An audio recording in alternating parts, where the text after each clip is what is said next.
இப்போ திமுக ஆட்சியில கால்பந்து வீராங்கனை காலில் அடிபட்டுதா உயிரோட போய் அந்த ட்ரீட்மெண்ட்டுக்காக போறாங்க.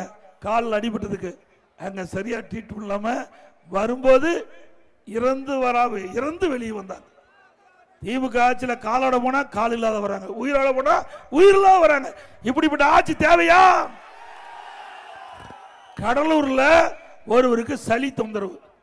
அந்த சளி தொந்தரவை அங்க இருக்கிற மருத்துவர்கிட்ட போய் காண்பிக்க போறார்.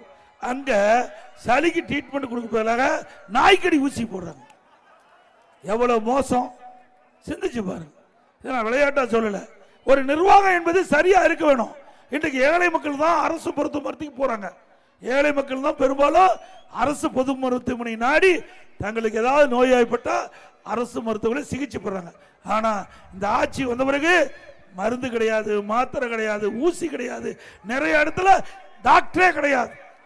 அண்ணா திமுக ஆட்சி இருக்கின்ற போது 35,000 பேர் மருத்துவர், செவிலியர், மருத்துவ உதவியாளர் நியமிச்சோம். 35,000 பேர் அண்ணா திமுக ஆட்சியில் நியமிக்கப்பட்டு சிறப்பு மருத்துவ சிகிச்சை வழங்கணும் ஏழைகளுக்கு. ஆனா திமுக ஆட்சியில் அப்படி அல்ல. மீண்டும் அண்ணா திமுக ஆட்சி வந்த பிறகு இந்த மருத்துவத்துறை சிறப்பாக செயல்படுவோம்.